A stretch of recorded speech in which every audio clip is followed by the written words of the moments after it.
Bienvenidos a 360 grados, una visión global de la noticia, un espacio para debatir sobre todo lo que sucede en Colombia y en el mundo. Y empezamos hoy hablando del nacimiento de la llamada Superintendencia para la Construcción como respuesta del Ministerio de Vivienda para endurecer controles luego de la tragedia del edificio Space en Medellín.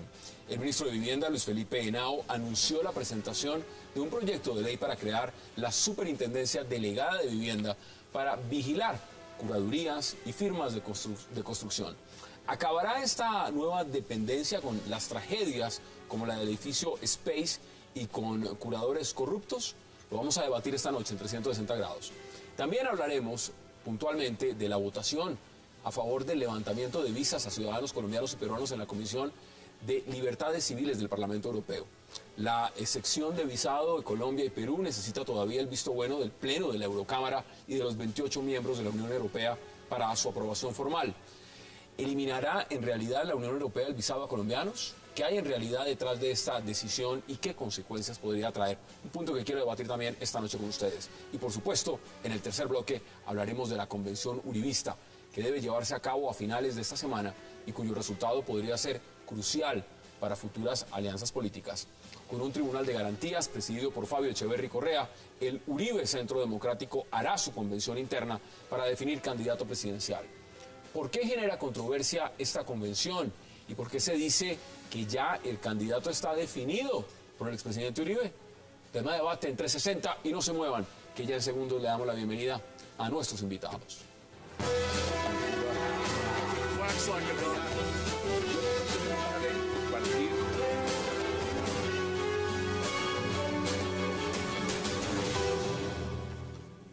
Y qué gusto darle la bienvenida esta noche en 360 a la doctora Clara López Obregón, a Alejandra Barrios, al congresista David Barguil y a José Obdulio Gaviria. Qué placer y gracias por aceptar la invitación. Muy buenas noches. Bueno, vámonos de inmediato al tema. Doctora Clara, el tema de la vigilancia, de lo que ocurrió en Medellín, esa tragedia del edificio Space, ha puesto la lupa sobre las curadurías. La respuesta del gobierno, ¿qué es? Crear un ente de vigilancia. ¿Cómo ve usted esa propuesta? Pero yo a veces pienso que en esto hay mucha demagogia legislativa. Llevamos 10 años desde que se privatizó esa función pública de aprobación de las licencias de construcción y se hizo en un contexto de debilitamiento y achicamiento del Estado. Entonces, al tiempo que le entregaron esa facultad a curadores urbanos particulares, redujeron las nóminas estatales en todos los municipios y todos los distritos del país. El efecto es que privatizan una función, pero no se monta el sistema regulatorio y de inspección y vigilancia correspondiente. Falta de vigilancia del gobierno. Pues, pero la función está en cabeza de los alcaldes. Entonces, eso no es así de fácil. Lo que pasa es que ni siquiera se ha reglamentado, ahí hay unas sanciones, pero le quiero decir una cosa. Yo que fui secretaria de gobierno de Bogotá, tenemos 2 o 3 inspectores de obras en ciudades como Ciudad Kennedy, que tiene 1,5 millones de habitantes.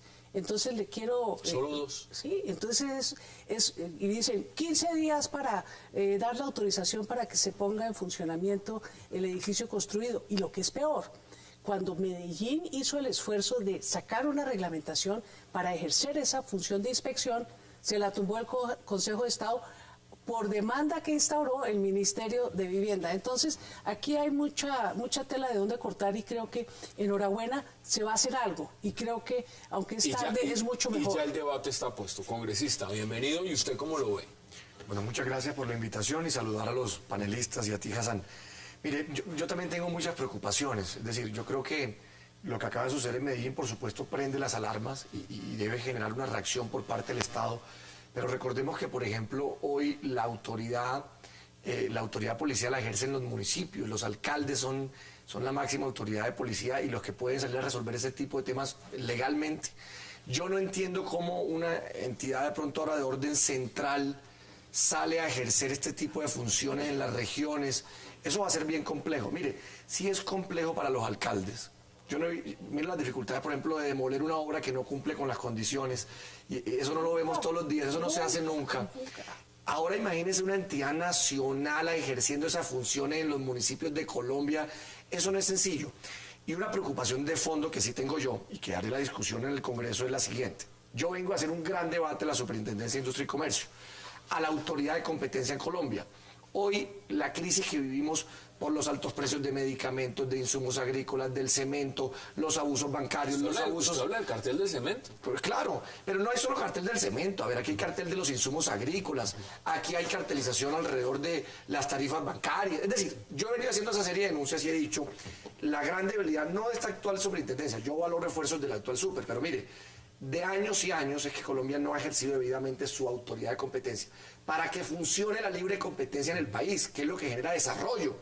Entonces, imagínense ahora colgarle una nueva función a la SIC. Mire, esa superintendencia delegada va para allá. Eso es más burocracia. Pongámoslo. Pero, bueno. Es que se necesitaría un ejército de inspectores. Bueno, mire, le voy a dar a Alejandra más o menos lo que están diciendo desde Camacol.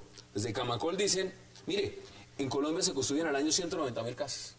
No podemos llamar a este colapso, pues es un hecho aislado. Esto es un hecho infortunado, pero es un hecho aislado. Ahora, ¿cómo ve usted la propuesta del Ministerio de Vivienda? Pues primero no es un hecho aislado.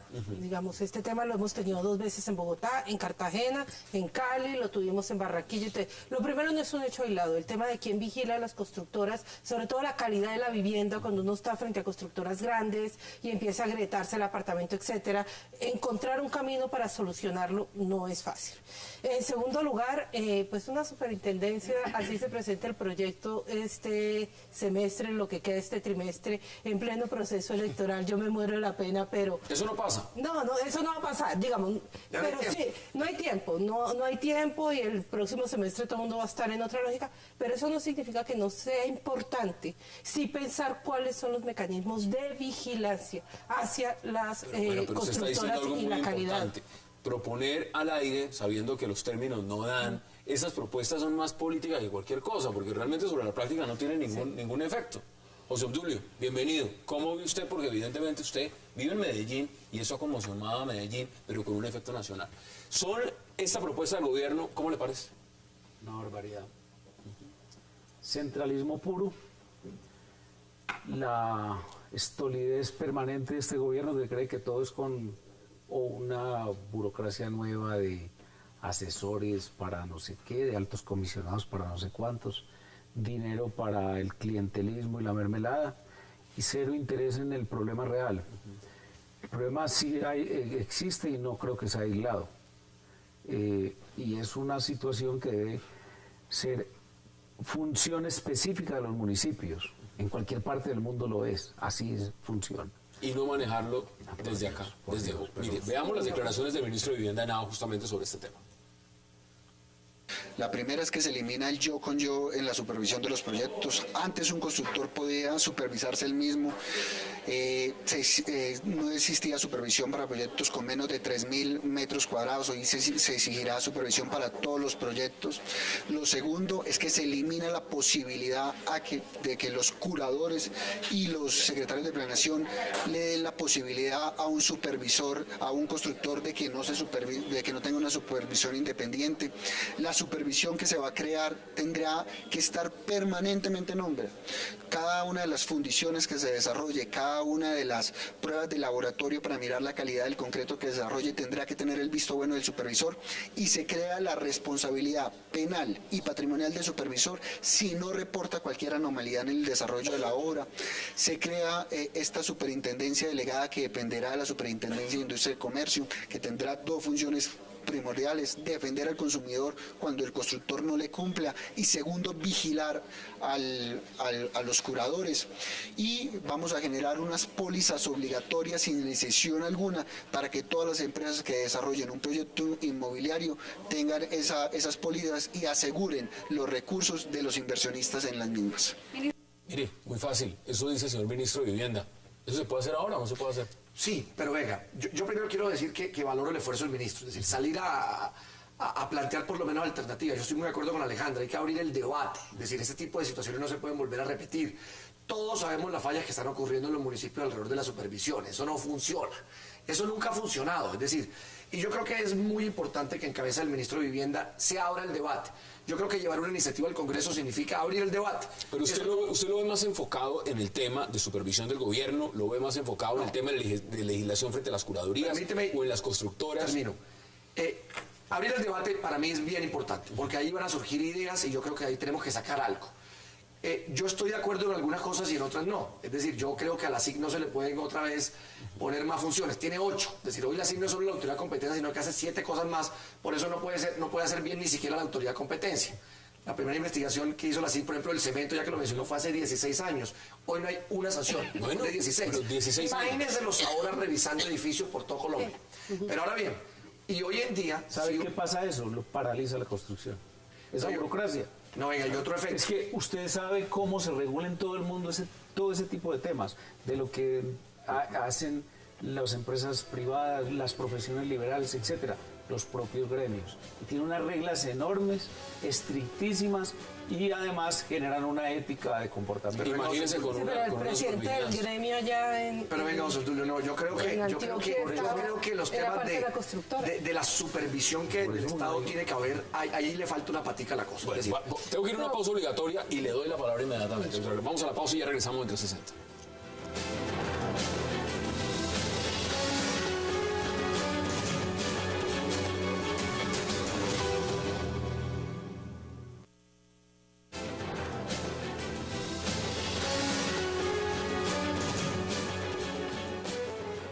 Regresamos a 360 grados y por supuesto estamos viendo las imágenes de lo que ocurrió en Medellín con el edificio Space, la Torre 6. Y doctora Clara, le doy la palabra. Bueno, yo retomo lo que venía comentando. A mí me parece que pretender uno convertir al Estado solamente en regulador, ¿sí? en supervisor de las cosas, sin tener en cuenta que en todas partes del mundo donde el Estado cumple esa función, también cumple una de inspección y vigilancia muy certera y muy cercana. Entonces, usted saca en el 2003 la norma en que le entrega las licencias a los curadores y no hace absolutamente ningún esfuerzo por fortalecer la inspección y vigilancia del Estado. Entonces, ¿qué pasó? Gracias a la ley 617 del año 2000, que limitó los presupuestos de los municipios, lo que podían destinar en gastos de funcionamiento, se les olvidó que gastos de funcionamiento pues son precisamente estas funciones de inspección y vigilancia. ¿Usted cómo hace esa inspección y vigilancia sin tener los recursos para ello? Entonces yo creo que ahí el Estado tiene que empezar a pensar que tenemos una fuerte carga de poder imponer todas estas reglas que sacan. Mire, este gobierno va en la ley 230 o 240. Entonces, todos los días legislamos, pero no tomamos las medidas para que lo que se legisle se lleve a cabo. Acá hay un punto que quiero agregarlo, porque muchos hablan de burbuja inmobiliaria. Y si esto realmente tiene algo que ver de la manera como se están tramitando la rapidez de las licencias en 45 días, de los permisos de constructoras también para empezar a construir y, por supuesto, lo valioso que está el metro cuadrado. Pero es que mientras esto pasa, los empresarios, los industriales, le están haciendo fuertes críticas al gobierno en todo el contexto económico. Y vamos a ver, esas son imágenes que estamos viendo en directo de lo que está pasando en Space en este momento en Medellín. ¿Por qué voy a este tema? ¿Y por qué en directo hay problema de que hoy se caiga? Pero es posible que en este momento lo que están mirando es la Torre 5 y qué podría estar pasando con ese terreno, esa estructura específicamente. La pregunta que muchos se hacen es, ¿qué puede pasar y qué viene? Sabemos ya que uno de los, el curador que autorizó y que dio el permiso de construcción de esta unidad, pues también tiene propiedades ahí. Y esto pone en el debate muchas cosas.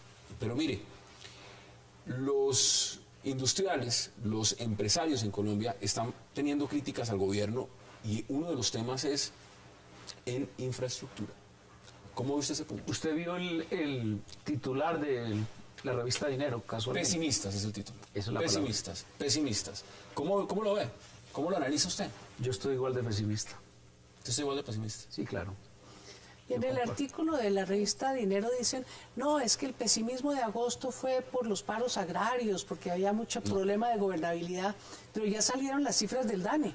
Tenemos un crecimiento negativo de la industria en el 2,8%.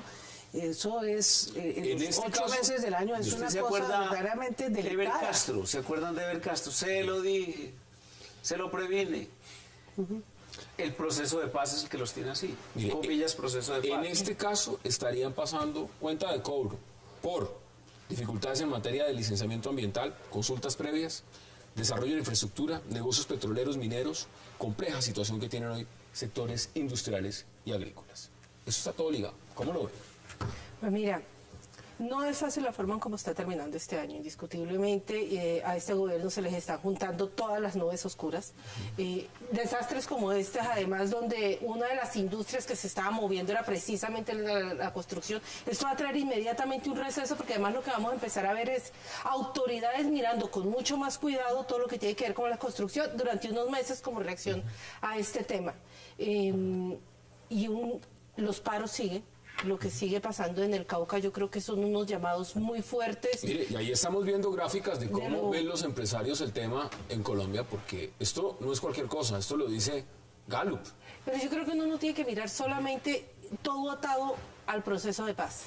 Es decir, las nubes negras del gobierno no están solamente atadas al proceso de paz. Aquí también hay unos golpes que hemos recibido económicos y que tienen que ver con improvisaciones en las firmas de los TLCs, con una falta de claridad de cómo se van a avanzar en esos planes de desarrollo. Ahí vamos a ir ampliando más o menos las gráficas. Con graves porque, mire, crisis.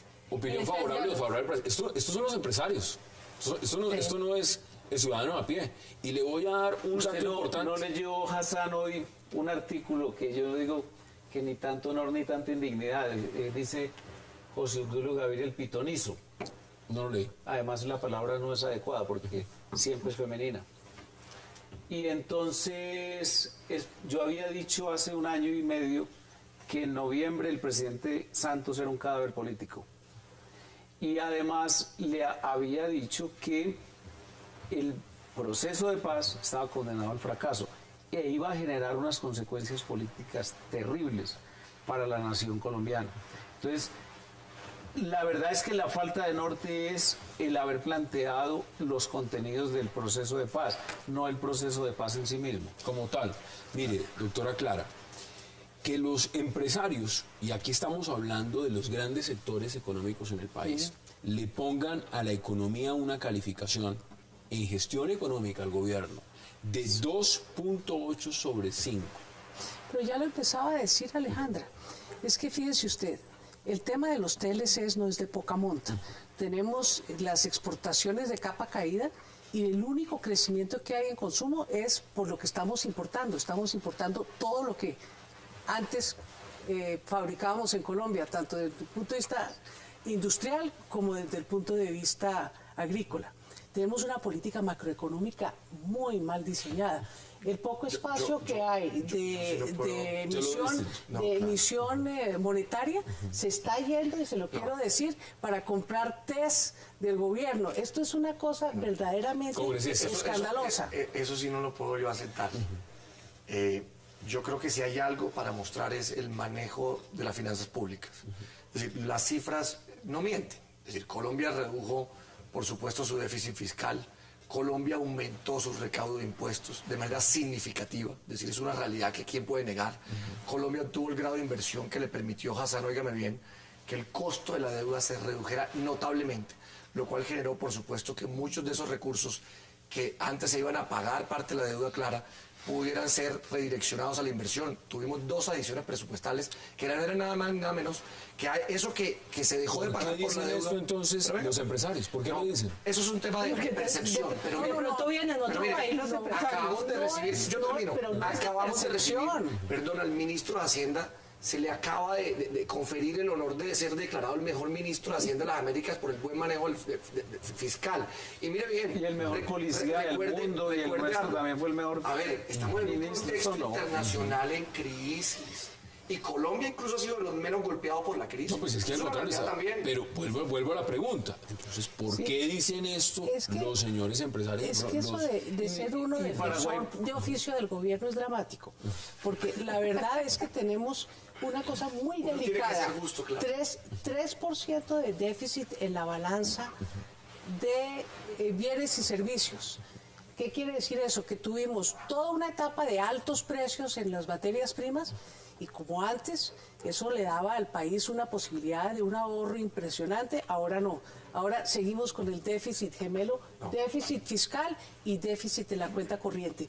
Eso es una etapa en la cual hay un enorme riesgo, precisamente por el entorno internacional, que aquí se deteriore la economía. Y eso es lo que están viendo los empresarios, que si estudian las cifras, no van a pasar que viven las cifras. Un gobierno fiestero, un gobierno gastón. Eso Es fácil, obviamente, en cualquiera de las orillas, digamos, que leer todo de la misma manera. Uno tiene que hacer debates equilibrados. A mí no me ha molestado criticar al gobierno y he hecho múltiples debates de muchas críticas en diversos temas donde tengo diferencias. ¿Usted cree que en el tema económico le ha ido bien? Pero yo creo que en el tema económico y el manejo de las finanzas públicas al gobierno le ha ido bien. Y eso no lo podemos negar.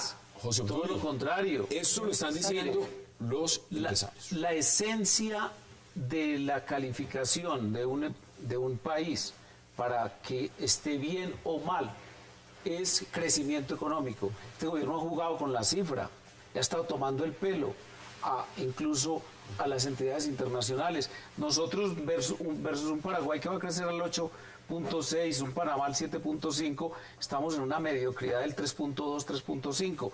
De hecho, incluso nos alegran el oído y los empresarios lo dicen, diciendo, no, vamos a llegar al 4, mire que el trimestre... Eso aspira el gobierno, que el dice que el trimestre 4 estuvo mejor.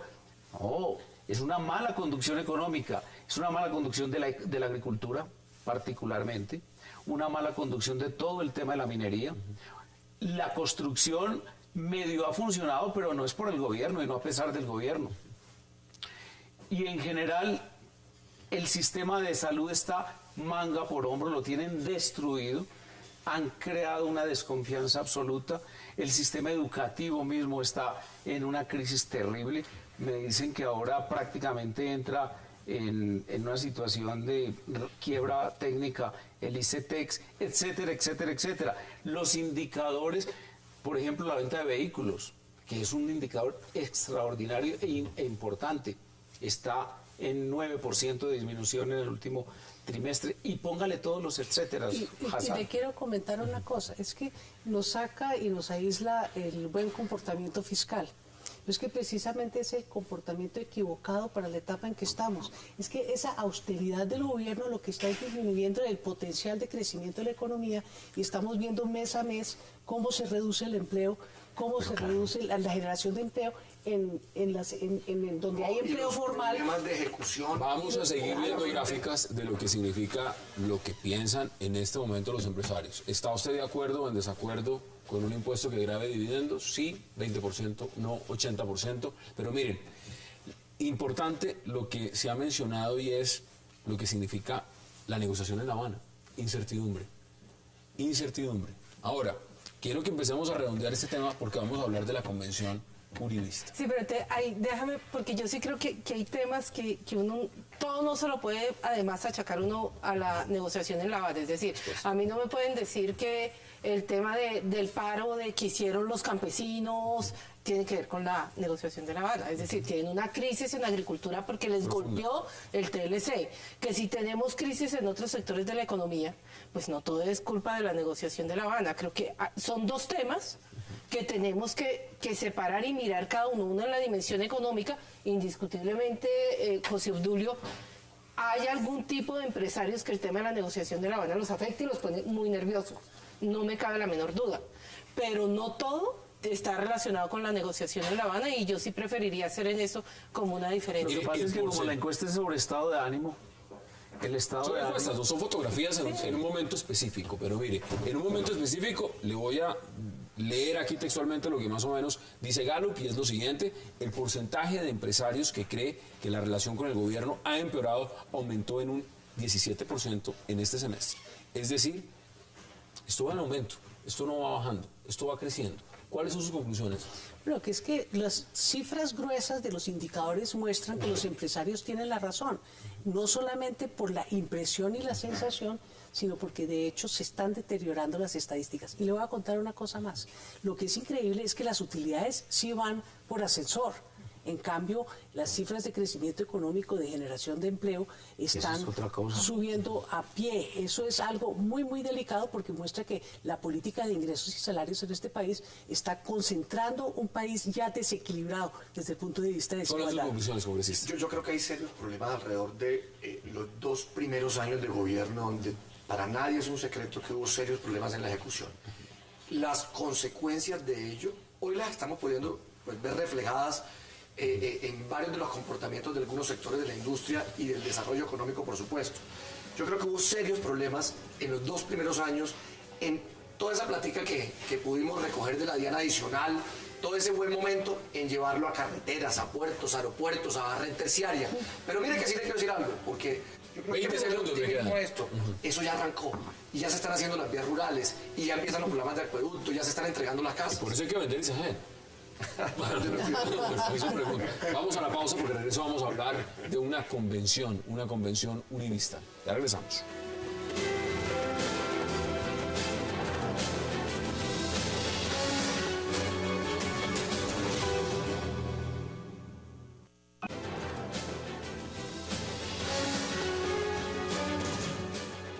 Regresamos a 360 y vamos a hablar de esa convención, la convención del Uribe Centro Democrático, y pues aquí está uno de los miembros del Centro Democrático, del Uribe Centro Democrático, además en la lista al Senado, José Obdulio Gaviria.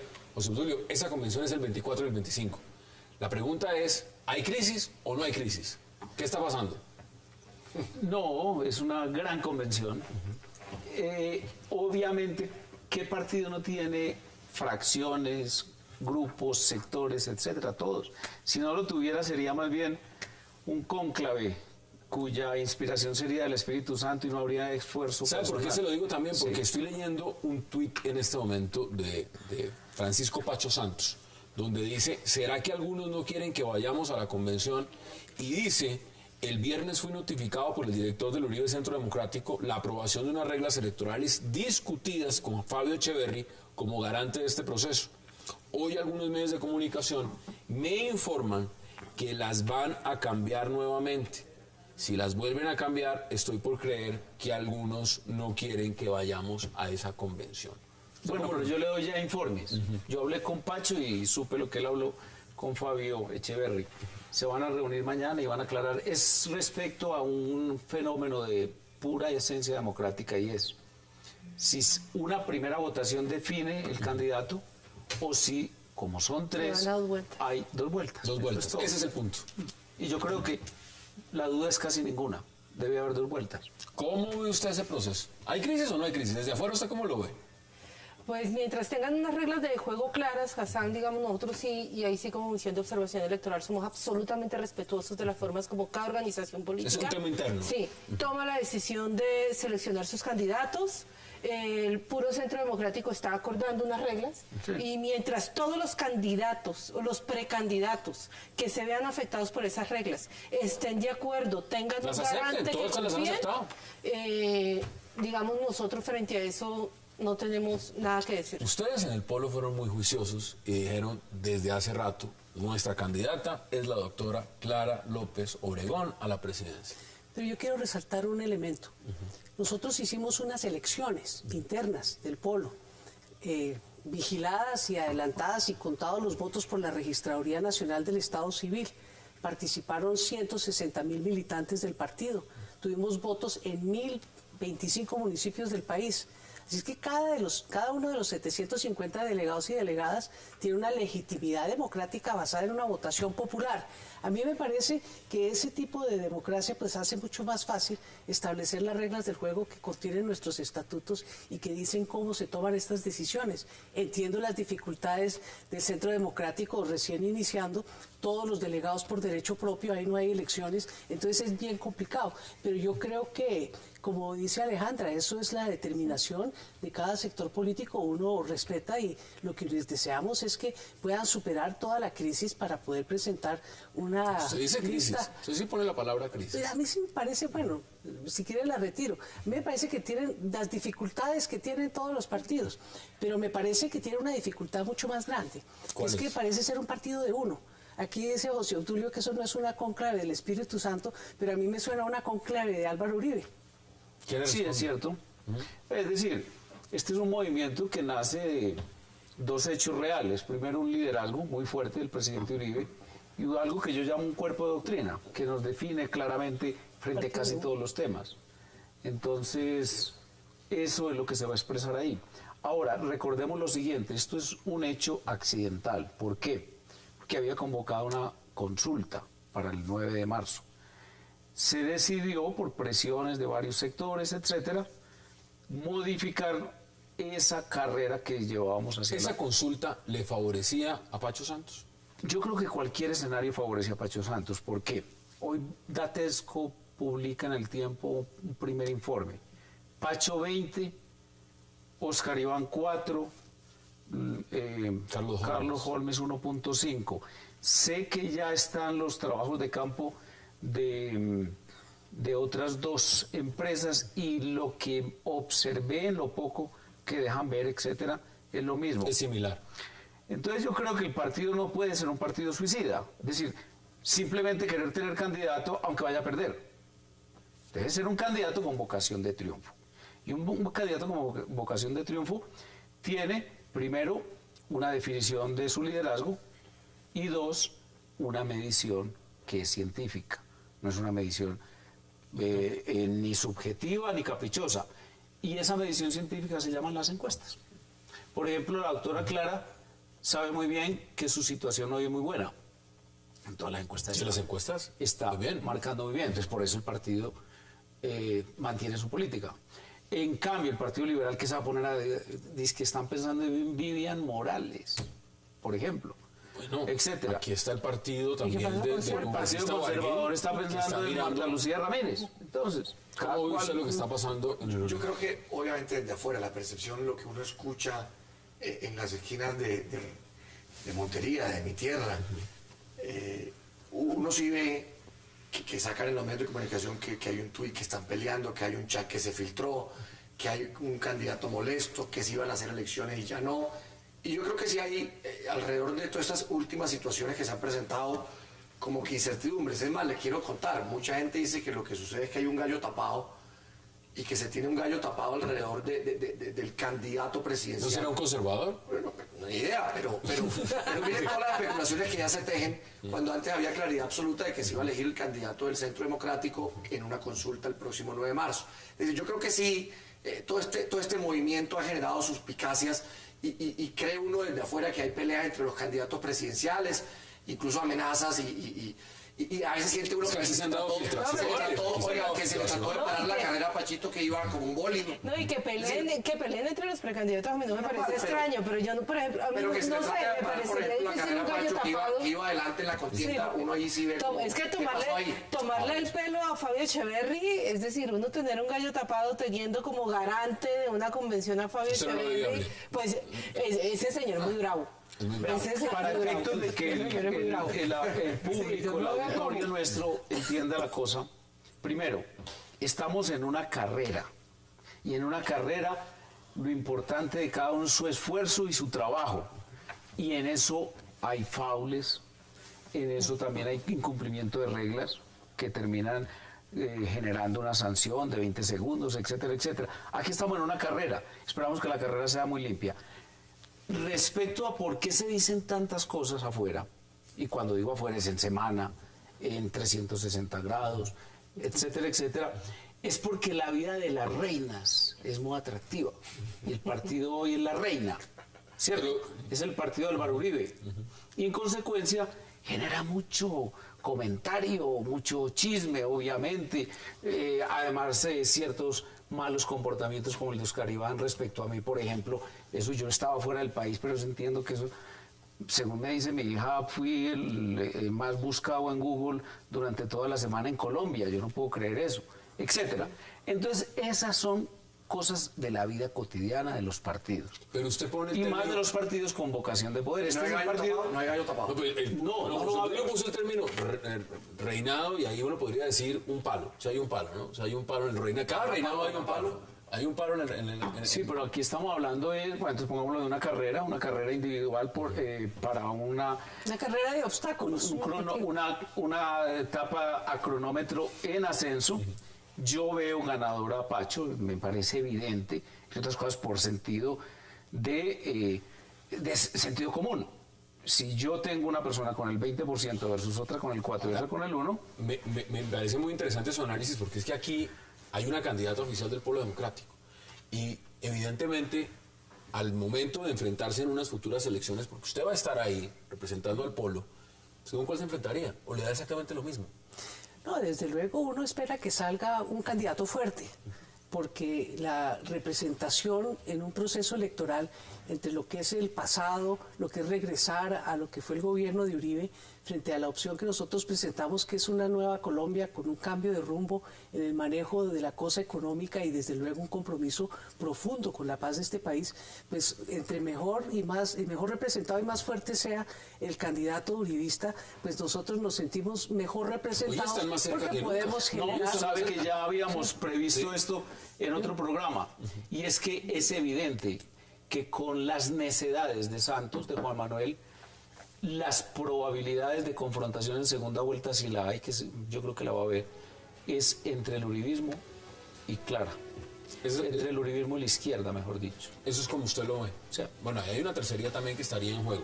Tengo que ir a una ¿cuál pausa tercería? y les devuelvo la palabra además porque no quiero dejar el programa de hoy sin que hablemos de unas visas. Vamos a la pausa y ya regresamos en 360.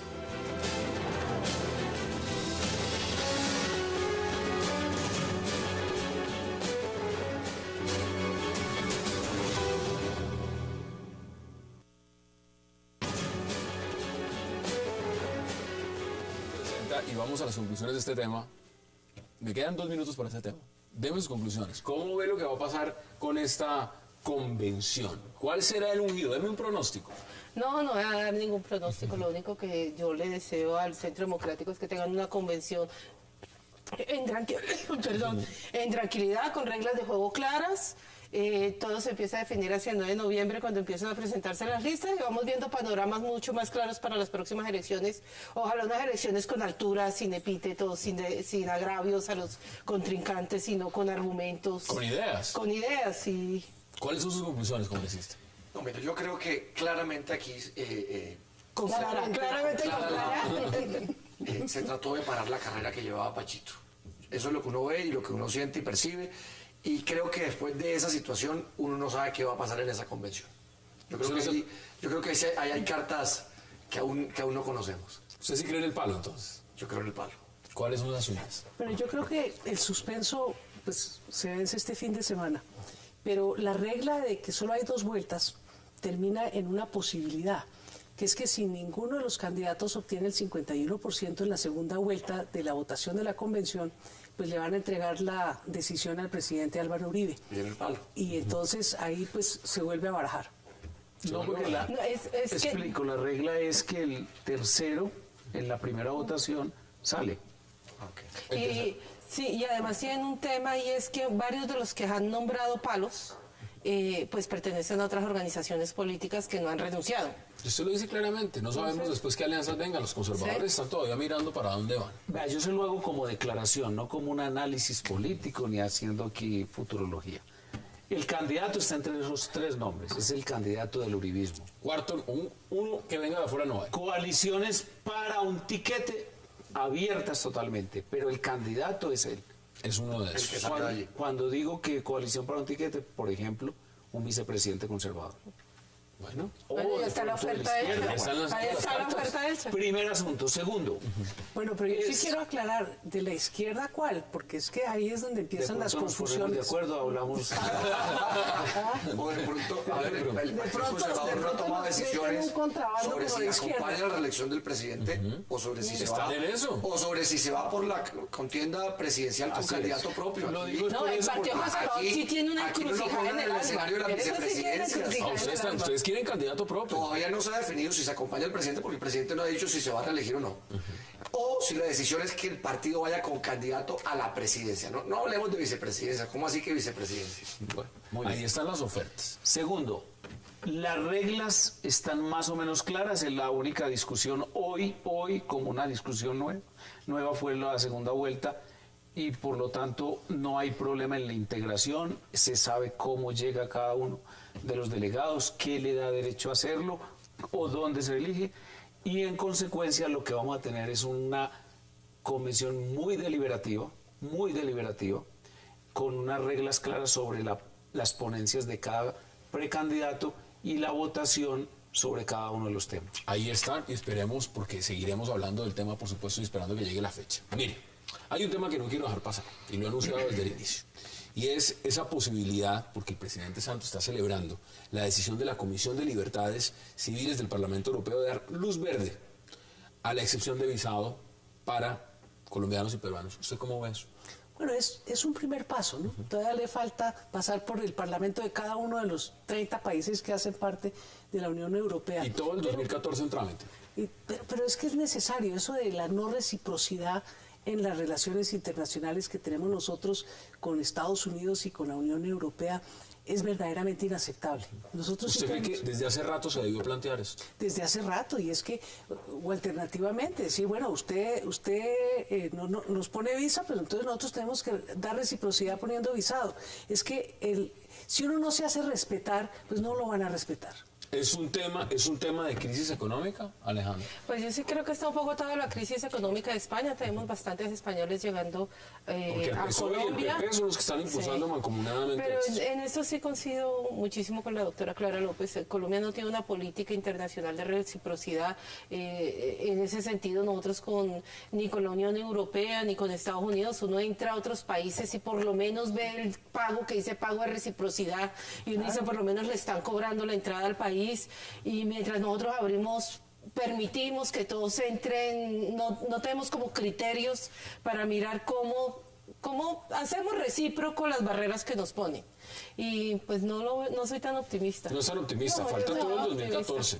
José Obdulio, ¿usted cómo ve eso? Otra identificación entre Unión Sí ve que están más cerca, sí ve que cada vez están más cerca, eso es Yo innegable. sería a la candidata del Polo Democrático en ese tema. Usted también está cerca, porque aquí va a salir una tercería. Acaba de hacer un daño. Uribe es Centro Democrático, el pueblo y los conservadores. No, Yo pues creo es que que celebrar- soberanía hay Yo creo que hay que que celebrar ese primer exigirla. paso. Por supuesto está ligado a que España hoy tiene unos niveles de desempleo del 25%, un desempleo juvenil del 50%, lo que significa el turismo hoy, el renglón del turismo para España. Todos sabemos lo que significa el turismo para países como Francia. Creo que la crisis ha ayudado ahí a permitir que se ponga esto en el escenario y que este primer paso de aprobación, que es el punto de partida que había que dar, y yo creo que hay que celebrarlo y hay que valorar el esfuerzo. Hay un tema y es que no se puede negar que el tema de las visas siempre ha sido para los colombianos un problema. Desafortunadamente, por Eso los nos quita actos, competitividad. exacto, por los actos de unos pocos se ha generado que millones tengan que sufrir el tema. Pero de fíjense las que en visas. eso también tiene que ver la integración. Es que si uno hace parte de un bloque mayor, de mejor manera puede en este mundo globalizado defender su propia soberanía. Y creo que nos ha hecho falta audacia en eso. Es que Colombia sola, sí, bueno, uno dice, si les ponemos visa entonces no vienen. Mire, los venezolanos no tienen visa a la Unión Europea, Sí, van pues, sin problema. Pero No se, tienen la, ningún se la- problema. se la están repensando. Están empezando. Se Brasil, la están por ejemplo. repensando Entonces, por el es que desastre venezolano. Colombia es una excepción en eso. Y es que creo que los gobiernos no se han hecho sentir.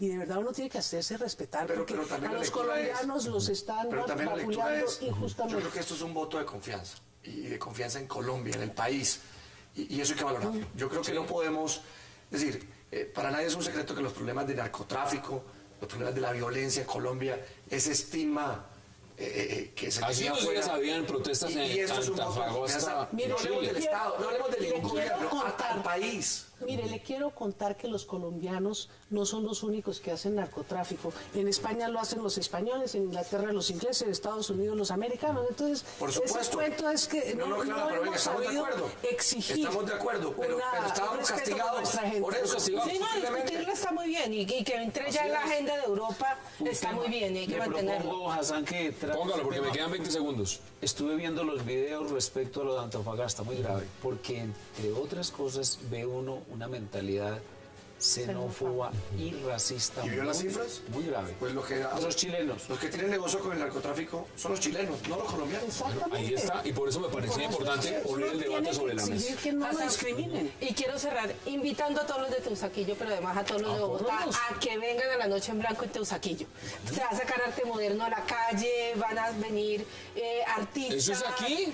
Aquí en Teusaquillo ¿Aquí? nos vamos a tomar Teusaquillo ¿Cuándo? este sábado. Este sábado de las 6 de la tarde a caminar, a ver artistas. Lástima, vamos a estar en ver una arte. gran En convención. todas las reuniones nos ven, les explico lo que nos está viendo el país. Teusaquillo es una zona, un barrio específico aquí en Bogotá. Yo me voy para la patria chica del doctor José Obdulio. José Obdulio, Bienvenida. un verdadero placer como siempre. Gracias, José. Allá también. Alejandra Barrios, gracias por supuesto. Muchísimas gracias. Doctora Clara, como Muchas siempre un gracias. placer. Y congresista David Bergil, gracias por aceptar la invitación. A ustedes gracias por acompañarnos. No olviden repetición esta noche a las 11:30 y como siempre mañana a las 8 para seguir debatiendo toda la agenda política de Colombia y del mundo. Hasta una próxima oportunidad.